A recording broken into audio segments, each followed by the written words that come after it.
So there has been little interest for non-Western science fiction in academic circles and among the aficionados of the genre. Scholarly works on science fiction and anthologies of science fiction short stories rarely mention Egyptian, Turkish, or Iranian science fiction writers. When they do, they most certainly refer to contemporary authors, hardly ever to people who wrote before the 1980s.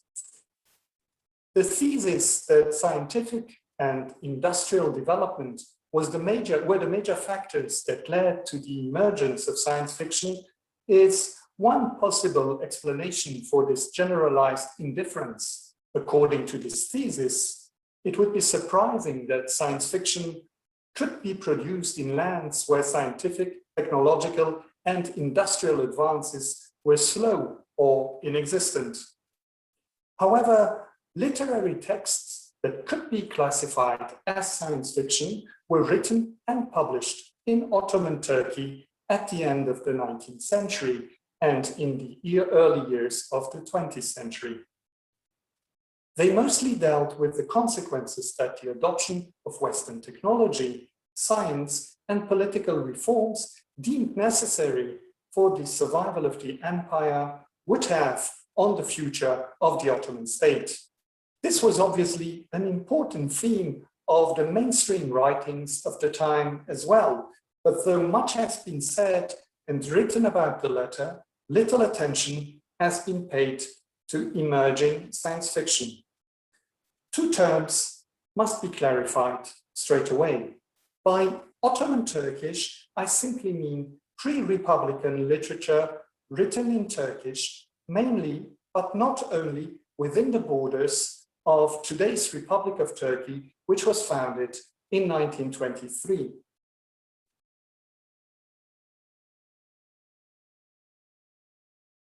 The second term, which needs some elucidation, is science fiction. Pedants would argue that science fiction could not exist in Ottoman Turkey, since the term was only coined in 1929 by the Luxembourger Hugo Gernsback.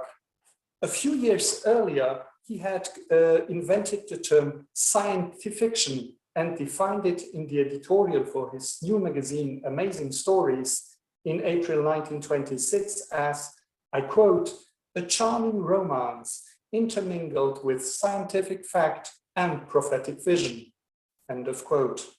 Since the focus is more on prophetic visions than on scientific facts in Ottoman Turkish science fiction, the French term littérature d'anticipation, or literature about the future, would be more appropriate.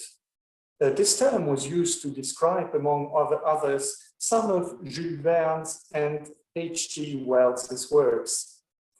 My talk will discuss two closely related features of Ottoman science fiction. First, I will explore certain aspects of the history and the historiography of Ottoman Turkish literature, and then I will focus on some texts that were written during the last years of the Ottoman Empire. Now, for long years, the existence of Ottoman science fiction texts was ignored. For instance, in an anthology of of Turkish science fiction that you can see here on your screen, Türk Bilim Kurgu Öyküleri, the editor, Özlem Alpin, introduced 11 short stories, mainly contemporary, of Turkish science fiction. The only exception among those stories was a satirical short story by Refik Halit Karay. You do not need to worry about the names now. They will come again later in my lectures, and you will be able to write the names down. So that short story entitled Hülya Buya, which could be translated as "This Must Be an Illusion," was dated from 1921. The editor of the short story collection implied that there was no science fiction in Turkish before that date. This is indeed a common opinion. Zühtü Bayar, a science fiction author who has widely written about the genre and the History of Science Fiction in Turkey, published a collection of his articles entitled Bilim Kurgu ve Gerçeklik, which could be translated as Science Fiction and Reality. And he too mentions Refik Halit's short story among the founding texts of science fiction, though he also refers to an earlier text entitled Taiflar Geçidi, the Parade of the Ghosts, which was published in 1917 by Abdülhak Hamid. Again, we will talk about Abdülhak Hamid a little bit later. Now, Bayar's claim is questionable here, because this extraordinary text cannot, even with the best will of the world, be classified as science fiction. However, Abdülhak Hamid actually wrote a science fiction play entitled Arziler, the Earthlings, which he published in which he wrote in 1922, but published only in 1925. So that is later than Refik Halit's text. The author Orhan Duru was even more radical and argued in an article part of a special feature on science fiction in the renowned Türk Dili Dergisi, the journal of the very respectable and official Turkish Language Society, in January 1973, that Turkish science fiction did not exist, and that the literature of the genre in Turkey consisted mainly of appalling translations.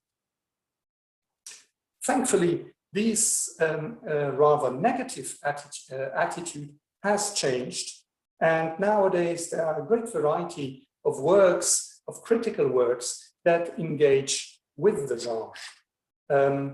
One of them is this study of the genre by Seda Uyanık that was published in 2013 with the title Osmanlı Bilim Kurgusu Fenni Edebiyat, so Ottoman science fiction, scientific literature, or indeed the other example I gave you there is a transcription into the modern Turkish script of Molla Davutzade Mustafa Nazım Erzurumlu's Rüyada Teraki, so his novel entitled Progress in Dream, which was published in 1915. However, even before the publication of those more recent works, scholars generally agreed that there were precursory texts to modern science fiction. Indeed, readers of folk literature will encounter various phenomena that are well known to science fiction readers. Teleportation, for instance, in Ottoman this is called Tiger Mekan, so it's the ability to go to another place, another space in a few seconds' time, or time dilatation, which in Ottoman is called Bastı Zaman, are not unusual in folk narratives. Hagiographies often attribute to Muslim, Christian, and to Jewish holy figures characteristics that could be associated with extraterrestrial or artificial intelligence, such as the ability to read an interlocutor's thoughts.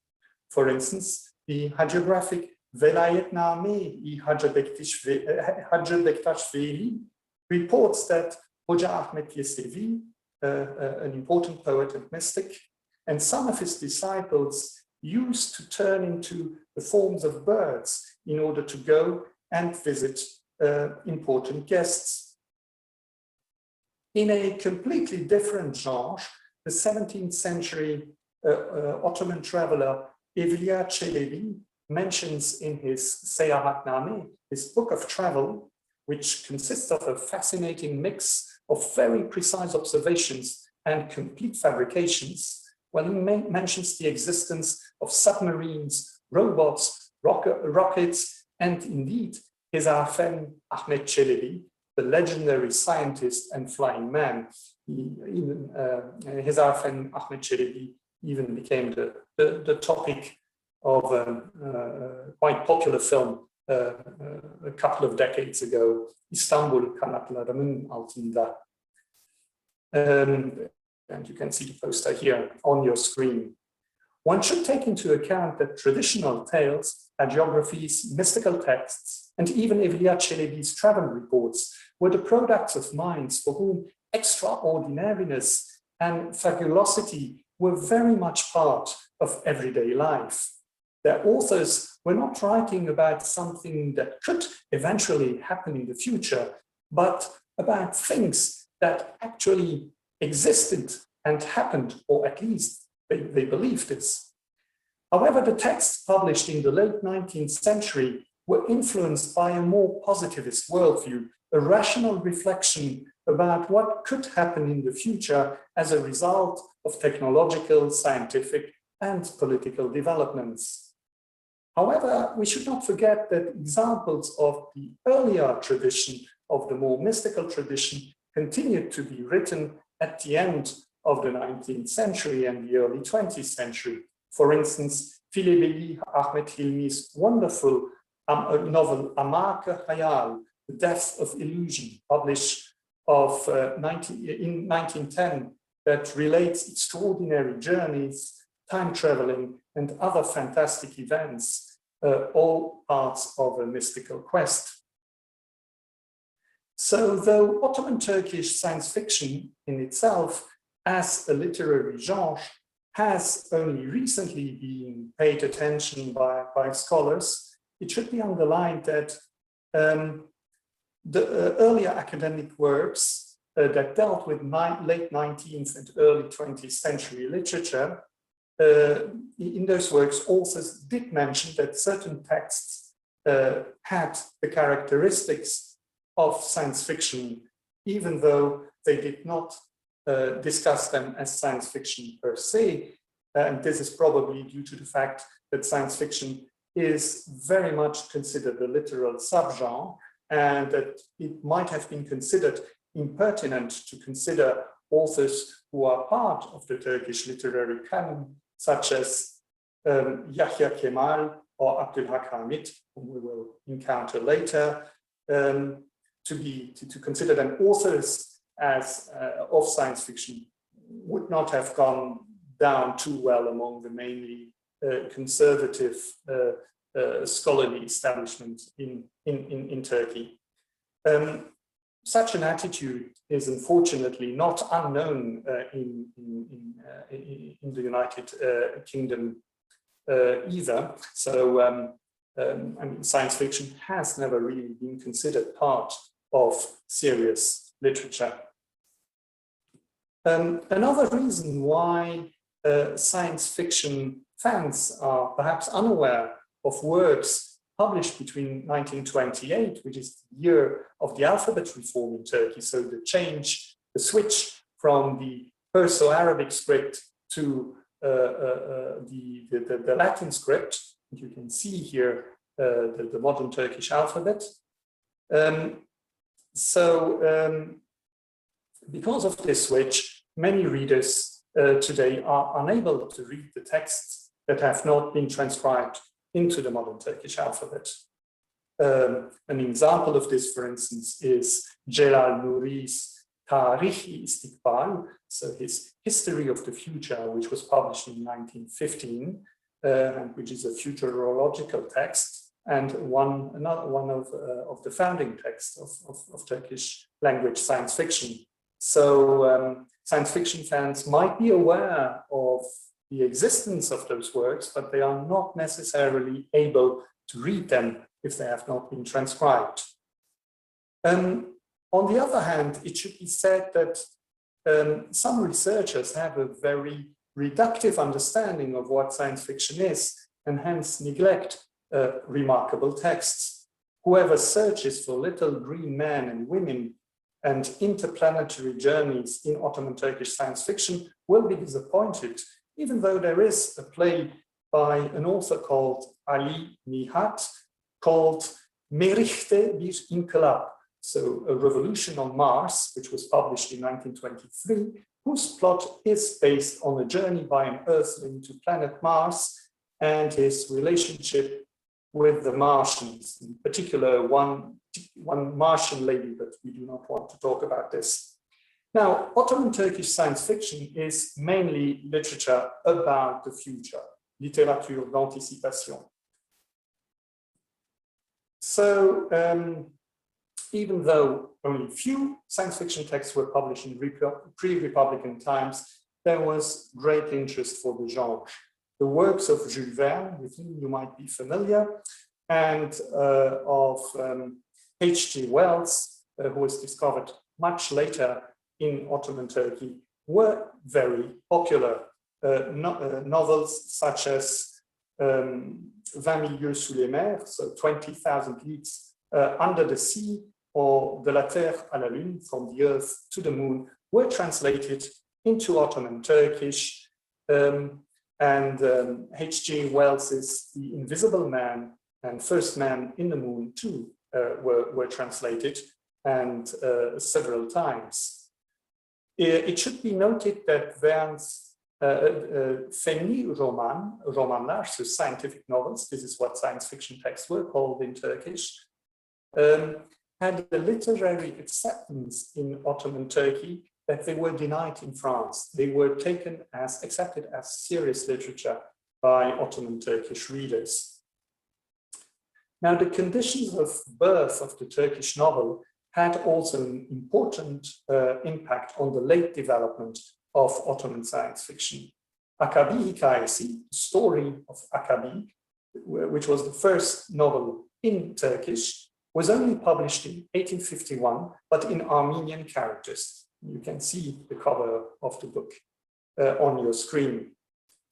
The novel dealt with the tragic love story between the Catholic Hagop and the Orthodox Akabi, and served as a platform to discuss the major themes of the era, namely Westernization and modernization, the condition of women, and the role of religion in society.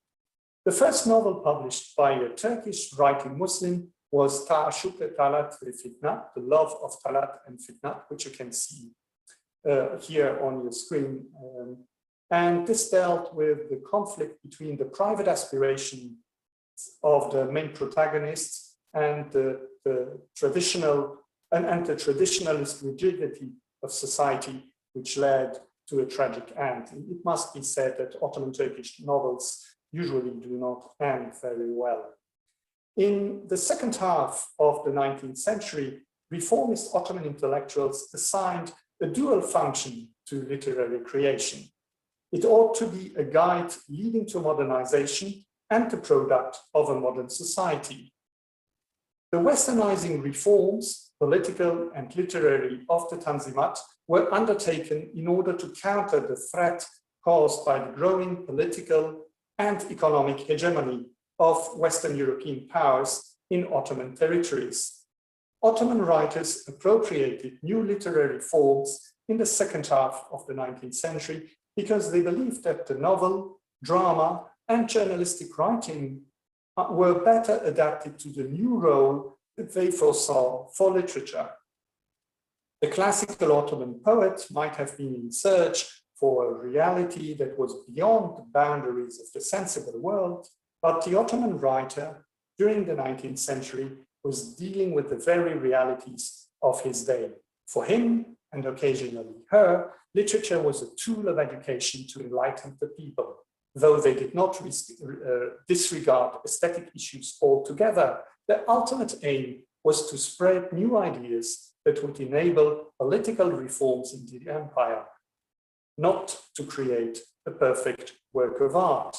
It could be argued that literature was playing a major role in resisting political, economic, and even cultural hegemony of Western European powers, that the authors of the so-called Tanzimat era were writing against the West by appropriating Western literary forms to further their cause.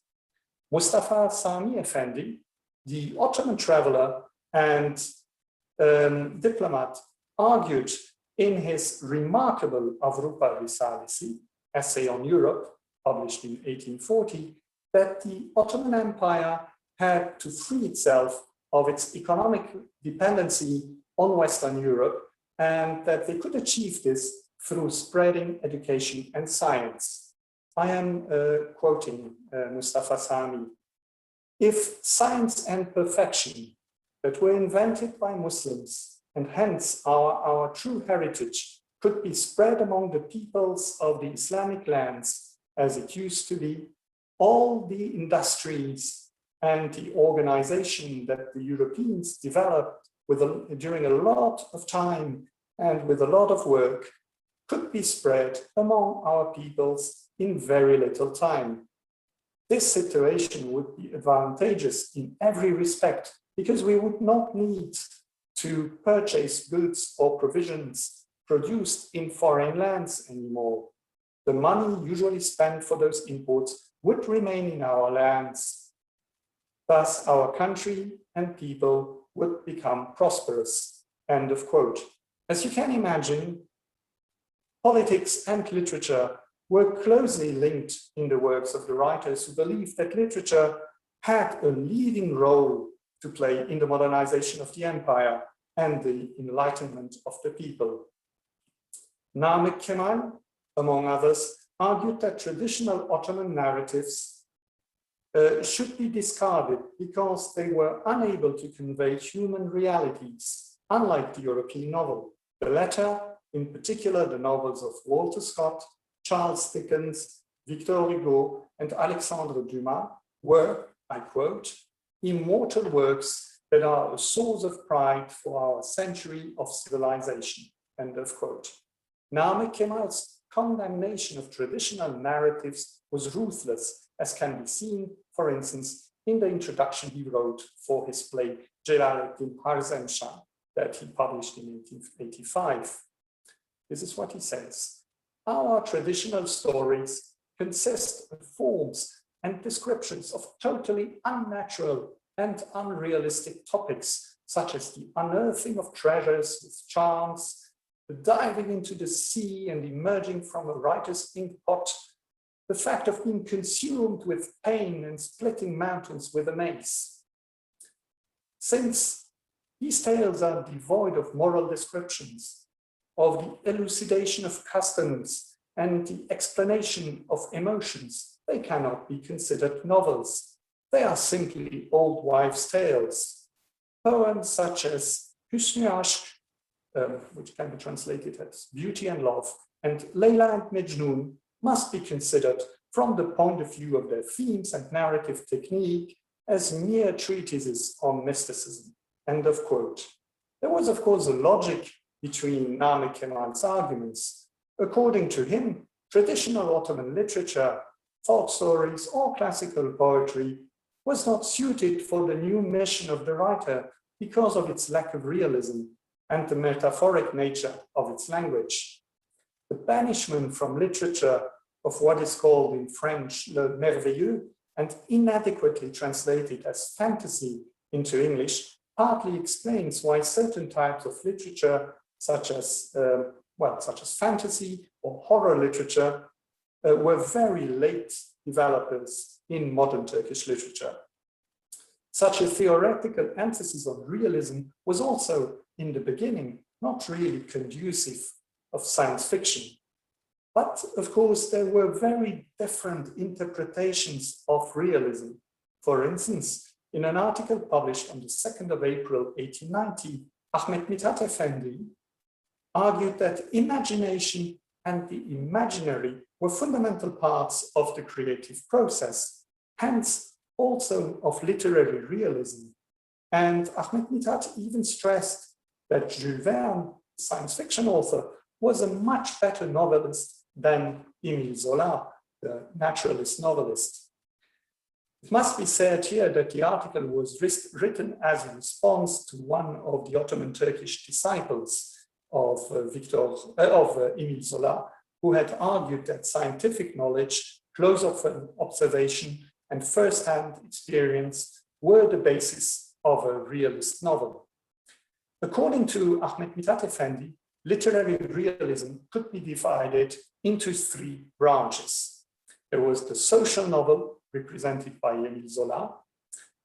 There were detective stories and novels based on journeys and science, the latter being represented by Jules Verne. Hence, according to Ahmet Mithat at least, early science fiction could be considered as part of the realist tradition and was thus a legitimate form of literary expression for the advocates of new literature. Jules Verne's works were even cited as models for scientific novels. So in Turkish, this is Fenni romanlar. In Mehmet Celal's Osmanlı Edebiyatı Numuneleri, so his anthology of Ottoman literature published in 1896. Even though Verne was popular among the Ottoman Turkish intelligentsia, the first authors were, in their approach to science fiction, much closer to H.G. Wells. The main difference between Wells and Verne is arguably that Wells explores philosophical and political ideas in his novels, while Verne tends to focus more on scientific developments. Verne was very much aware of the latest technological developments and used these in his novels. Wells, on the other hand, was to abandon science fiction in order to concentrate entirely on political writings. The first Ottoman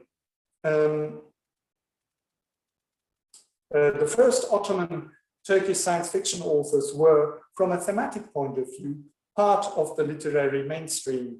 Their novels were based on a central question: what would the consequences of political reforms, technological importations, and industrial developments be for the Ottoman state, which was right now threatened by Western European powers, or in terms they did not use, by colonial imperialism. An anonymous author published in Cairo in 1897 a hybrid text with the title Neler olacak, What Will Happen, where he takes the reader to Istanbul that has been renamed Tsarigrad in 1950, just in time for the inauguration of a new statue of the Russian Tsar to mark the 50th anniversary of the conquest of the Ottoman capital by the Russian army and the fall of the Ottoman Empire. The situation in the short story is deeply distressing. Only a few thousand Muslim Turks are left in the city, but the Russian authorities are about to deport them to Siberia. Russians have tried to erase all traces of the Ottoman Islamic past. Great mosques such as Bayazid and the Hagia Sophia have been transformed into churches. Bayazid Square, one of the hearts of Muslim Istanbul, has been turned into Execution Square, where opponents of the Tsarist regime are being executed. The new authorities have not only converted Istanbul's architecture, they have also built symbols of their authority. There are several statues of the Tsar throughout the city, and the Nicholas Bridge, a monumental device that links the two shores of the Bosphorus, has been built. The Muslim population is being oppressed and humiliated. The narrator in the short story witnesses a scene where an old shoe cleaner is whipped to death by Russian policemen. The narrator too is arrested and taken to a police station where he witnesses the uprising of political prisoners who break their chains and march together with ordinary people to the Hagia Sophia, shouting, "Long live the people, long live freedom." This is the key scene of this text, partly short story, partly political pamphlet. During his sojourn in the future, the narrator learns that Sultan Abdulhamid II preferred to collaborate with the invading Russians rather than listen to the people's call for a constitution and democracy. The story was written at a time when progressive intellectuals were the victims of the Sultan's authoritarianism, and relatively new political ideas such as constitutionalism, democracy, and freedom were discussed, and their compatibility with Islam was studied by the Ottoman Muslim intelligentsia. In the dystopia Neler olacak, the adoption of reform is seen as a condition for the survival of the Islamic Ottoman state. The text does not deal with the impact of technological progress at all, but there are several texts that explore a future shaped by new ideas and scientific and technological progress. I will now focus on 3 utopian and 3 dystopic texts. The 3 utopian texts start in the wake of the traumatic Ottoman defeat during the Balkan Wars between 1912 and 1913. In Ali Kami's short story, 30 sene sonra, in 30 years' time, which was published in 1913, the narrator, deeply depressed by the events in the Balkans, falls asleep and wakes up in 1943. The first changes that he witnesses are in his direct surroundings. Everybody is 30 years older. Some friends and relatives have died, and his son is now a grown man. The 35-year-old son accompanies his father on a tour of Istanbul, which has now become a megalopolis. Individual houses, villas, and mansions have been replaced by huge apartments and skyscrapers. Journeys in the city are made by car, by electric tramway, by train, and by small planes. Huge avenues have replaced the small crowded street of the Ottoman capital. The focus of the story, however, is not so much on urban and architectural developments, but rather on the emergence of I use inverted commas here, national industry. The Ottoman Empire is self-sufficient and importations are limited to a strict minimum. There is even a national car factory called Ayastefanos. The national bourgeoisie has emerged and controls commerce. So there is also, of course, here a discourse directed against the non-Muslim minorities, the Armenians, Greeks, and the Jews. The national bourgeoisie then implements novel policies of the government and this provokes an economic miracle. Students are sent to Europe to study science and not the humanities anymore. Who needs the humanities? When these young people came back, they put their knowledge into practice and developed then this national industry. Another important reason for the development was the birth of what the author calls national consciousness. So national unity and economic independence were the 2 pillars of the success of a modernized Ottoman state. Obviously, these 2 concepts were central concerns of the nationalist Turkish intelligentsia. So it is not surprising that we encounter it as a theme in some of the early science fiction texts. Now, a similar narrative was published the same year by the poet Yahya Kemal Beyatlı. The story includes a direct reference to H.G. Wells's Time Machine. Indeed, the narrator falls asleep while reading a translation of Wells' story and unexpectedly wakes up on board of this very device. He disembarks in an unrecognizable Istanbul on the 15th of June, 2187. Milestones of Ottoman architecture, such as the Yeni Cami Mosque and Topkapı Palace, help the narrator identify the place. In Yahya Kemal's text too, the focus is on political and economic development, the existence of new institutions, such as the Islamic World Bank, the General Society for Development, the Music Academy, and several other foundations and societies that mainly deal with education are a source of astonishment and great satisfaction for the narrator. They are established in huge monumental palaces. Yahya Kemal's concern for education reminds of Ali Kami's, the earlier short story writer. However, the mention of several high places of Ottoman architecture, the existence of a triumphal arch that commemorates Ottoman military victories, and the claim that progress, prosperity, and wealth were the product of a 12th century long evolution show that the narrator creates a link between the past and the future glories of the empire. However, it should be noted that no new or imaginary victory is inscribed on the triumphal arch. The narrator learns that Abdulhamid's authoritarian regime had been toppled by revolutionaries. Their internal quarrels were an impediment for true progress until a providential leader rose and understood that the empire could only be saved by a new educational policy. So it's education, education, education.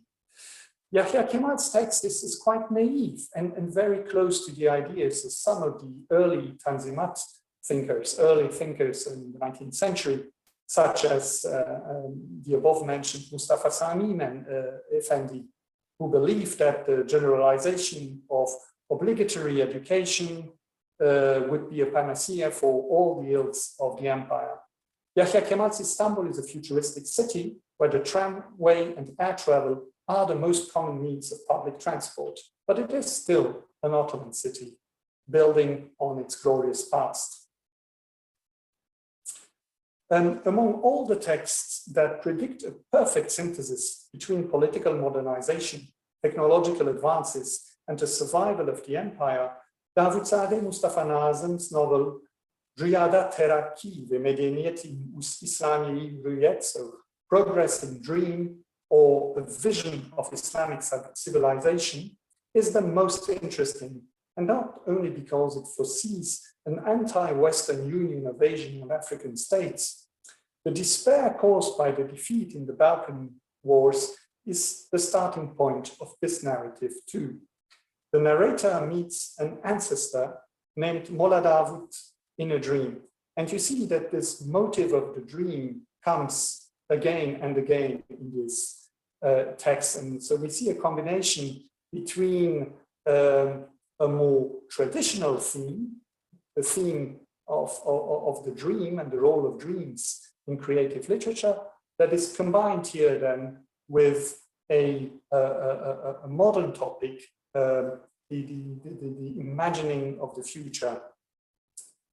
So the narrator and his ancestor discuss the problems of the empire, and Molla Davut invites him to a journey to the 23rd century.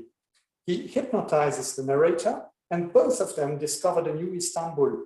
Huge changes have taken place in what is now a futuristic city, not unlike Yahya Kemal's Istanbul. But in the two previous texts, the symbols of future urbanism, such as skyscrapers and public transport by air, were not the product of the imagination of the authors, but rather the result of their readings on life in modern cities in Western Europe and the United States. Unlike Ali Khami and Yahya Kemal, Molla Davutzadeh Mustafa Nazem is daringly inventive.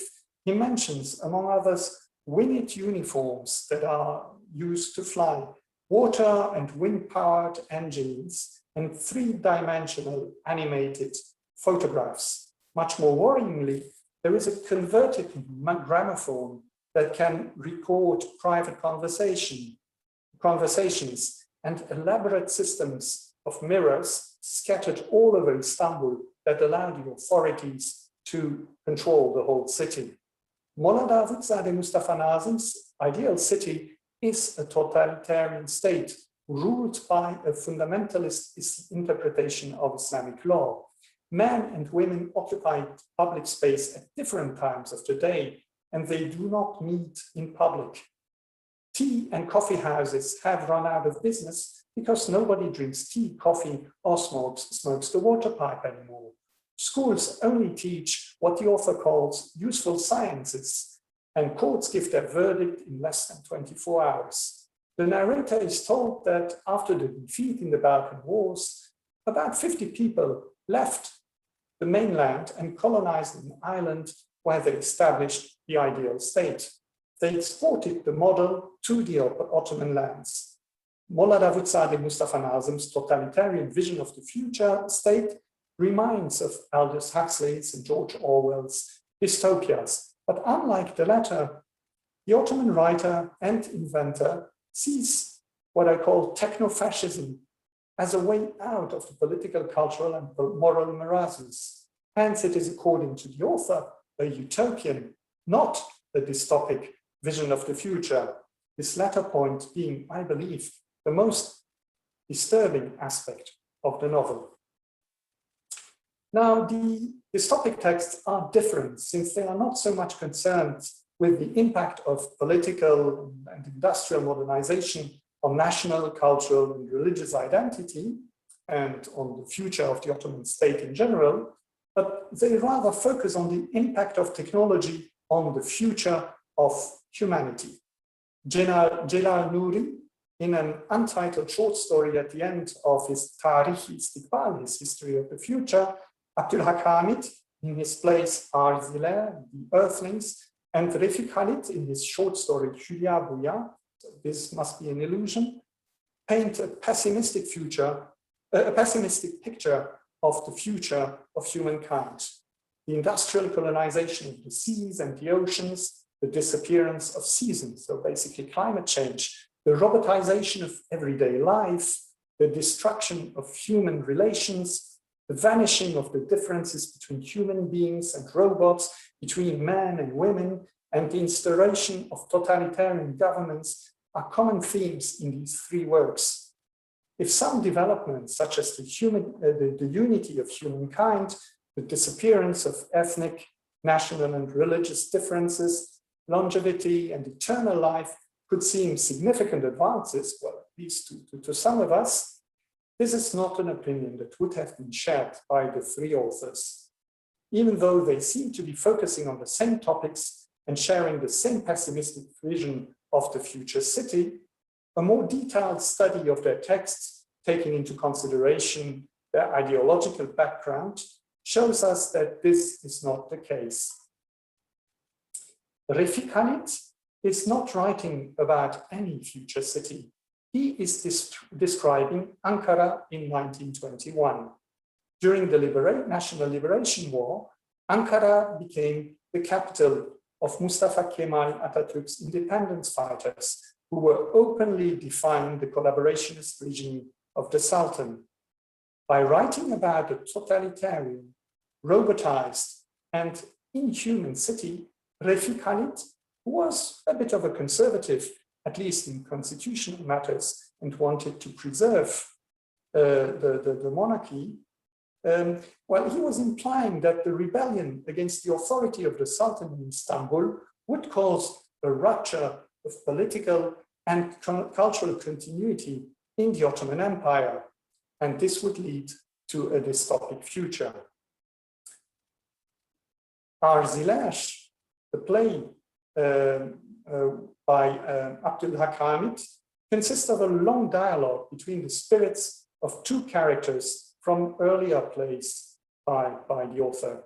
Dilshat, a deeply religious and sincerely patriotic character, and Kambush, a professional skeptic and joker, fly over Turkey in order to reach Ankara, the new capital, and give their support to the independence fighters. They discuss philosophical, religious, and political topics. Unanimously, they condemn the materialistic values of the 20th century and the adoration of the golden calf. But the disappearance of spiritual values in the 40th century, as described by Kambush, profoundly upsets Dilshat, since she sees this loss as a source of cultural decadence. She believes that the annihilation of religion and of spiritual values will lead to the destruction of society, brotherhood, and humanity. She refuses to submit to this vision of the future, and the Turkish independence war thus becomes an opportunity to change the course of history. The fight for national independence is then not only a nationalist struggle anymore, but it becomes a struggle for the redemption of the whole of humankind. Celal Nuri's short story, on the other hand, is quite different. Celal Nuri was a progressive nationalist, but he was also a humanist, and he condemns the world in the 152nd century, where technology and economic productivity are more important than social and human development.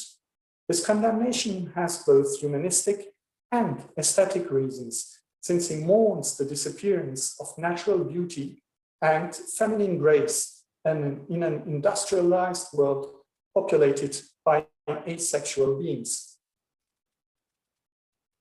Now, let me come to my conclusion.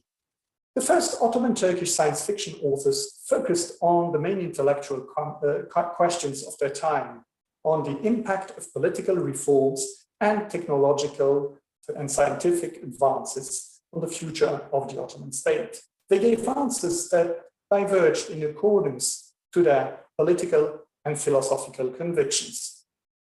There is no writer during that period of time who wrote only science fiction, but several authors that are now part of the canon of Turkish literature, such as Abdülhamid, Yahya Kemal, Refik Halit, and to a lesser extent Celal Nuri, have written some pioneering science fiction texts.